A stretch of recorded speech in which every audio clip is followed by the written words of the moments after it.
Good evening, everyone. On July the 3rd, 1970, Mary and I got married. And before we got married, Reverend Beaucamp had pre-marriage counseling. And one of the questions that came up was, have you talked about children? And, well, we kind of looked at each other. Yeah, we want lots of kids. Yeah, at least a half a dozen. And as they say, the rest is history. We were blessed with 6 children. And I don't know how things would have turned out without a loving wife and mother. You know, they're saying that traditional families are less than 50% anymore. And I can't imagine raising a family, being a father, without a wife and a mother. I know it's done, I know it happens, but I gotta believe it's just a whole lot more difficult.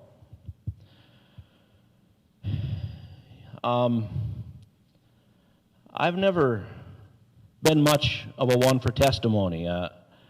I don't know why that is. It maybe is just because of the way I was raised. And that's really what I want to talk about tonight, the way I was raised. You know, I wondered for a long time why God would give the most important job in the world to a young couple who has had absolutely no experience in raising kids. None. But I got to thinking, you know, that's kind of everybody. Why would God do that?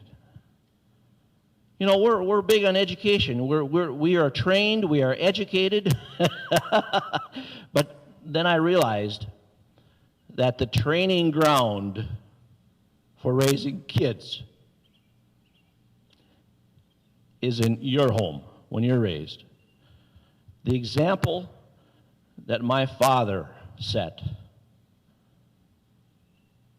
the things he taught me, allowed me to be a father. And that's God's plan, and that's really important. Yeah, my dad wasn't much of a one for hugging or giving a lot of compliments, but you knew there was love there. You knew you were accepted. You knew that home was a place where you could be comfortable, where you could be yourself. And what was really evident was the example that he set, the things that he did, his core values, the priorities that he set. We will be in church Sunday morning and Sunday night. You will go to Sunday school, and you will be in Bible class, and you will do your memory work, and you will enjoy it. No questions asked. There was no wavering. There was no second guessing. That was the way life was, and that was the way life was meant to be lived. And there were blessings involved with that. Well, things were going along pretty well in my life, farming with my dad, and I think we had 3 or 4 kids before we quite realized how that worked. And then in 1976, my dad died very suddenly. He was always my anchor. I had a young family, I had a farm to run. That's a pretty big shock. But I was standing in the funeral home alongside the casket of my father, and my father-in-law said, I know I can't replace your dad, but I'll do what I can to be everything I can be to replace your dad. Oh, what a blessing. He's still alive today. He reminded me this afternoon that, he said, I could have been gone 23 years already. He said, but I'm still here. He said, just think of the fun we'd have missed if I'd have been gone all that time. And he too, led by example. What a blessing. Well, you think you're pretty good at raising kids, and one of the things that I was told is that you're supposed to train your kids up in a way that someday they won't need you anymore.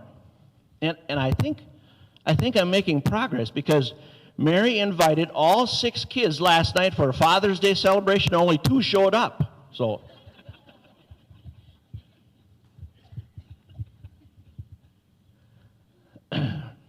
oh yeah. We had all kinds of fun with the kids when they were young. One of the favorite things I think that happened was when there was a thunderstorm, there was a couple of them that would crawl underneath the bed. That's where they were safe. We tried to create a home where love was, and where comfort was, and where security was. And I hope we're successful in that. But in life, some things are just bigger than our earthly fathers. And when my dad died, I really got to know my Heavenly Father a lot better. He was right there. Never missed a beat. Took care of me.